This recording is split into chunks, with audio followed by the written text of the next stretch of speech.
Popular UPI application phone पे ने एक बड़ा ऐलान कर दिया है। अब वॉलमार्ट की स्वामित्व वाली फोन पे तेजी से बढ़ते टेक यूनिकॉर्न्स की लिस्ट में शामिल होने जा रही है, जो जल्द ही सार्वजनिक निवेशकों के लिए उपलब्ध होगी।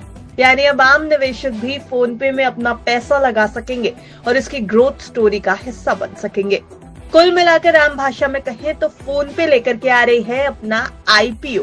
देश के top digital payments platform phone पे ने आधिकारिक रूप से आईपीओ लाने की घोषणा कर दी है। बीते 20 फरवरी को कंपनी ने कहा कि उसने भारतीय स्टॉक एक्सचेंजेस एनएसई और बीएसई पर लिस्टिंग की तैयारी शुरू कर दी है। चलिए आपको इस आईपीओ से जुड़ी पूरी जानकारी अपनी इस रिपोर्ट में देते हैं, इसलिए वीडियो के अंत तक हमारे साथ जरूर बने रहिएगा। दिसंबर 2022 में फोन पे ने अपना हेडक्वार्टर सिंगापुर से भारत शिफ्ट किया था और अब आईपीओ की तैयारी करते हुए कंपनी ने एक प्योर कॉर्पोरेट स्ट्रक्चर तैयार किया है। इसके तहत उसके सभी नॉन पेमेंट बिजनेस पूरी तरह से उसकी सब्सिडरीज के रूप में काम करेंगे। कंपनी का कहना है कि हमारे मजबूत बिजनेस पोर्टफोलियो में टॉप लाइन और बॉटम लाइन ग्रोथ को देखते हुए अब आईपीओ की तैयारी करने का उपयुक्त समय है। कंपनी को 10 साल पूरे हो चुके हैं और माना जा रहा है कि ये फैसला फोन पे के लिए एक बड़ी उपलब्धि है। अगर कंपनी के फाइनेंशियल्स पर नजर डालें तो फोन पे ने हाल ही में जबरदस्त ग्रोथ भी दर्ज की है।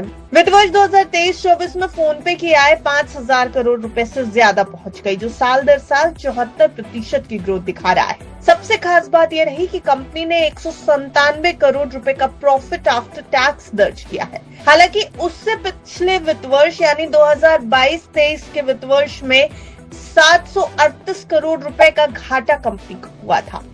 वैसे अगर कंपनी के पिछले 5 सालों का ग्रोथ ट्रेंड देखें तो FY 18-19 में कंपनी का ऑपरेशनल रेवेन्यू 184 करोड़ था। वहीं FY 23-24 तक ये बढ़कर 5,064 करोड़ रुपए हो गया। यानी कंपनी ने 94% की जबरदस्त CAGR दर्ज की है।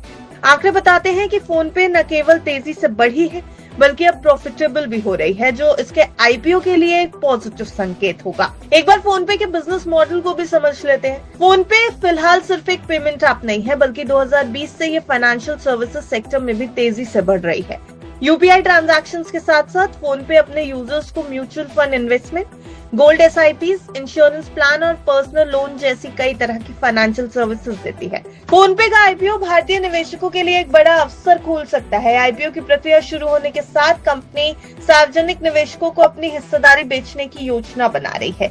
अगर फोन पे की लिस्टिंग होती है तो भारतीय टेक स्टार्टअप्स के लिए एक नया बेंचमार्क भी सेट होगा और डिजिटल फाइनेंस सेक्टर में निवेशकों के लिए नए अवसर भी खुलेंगे। आपको क्या लगता है, फोन पे का आईपीओ कितना सक्सेसफुल होगा?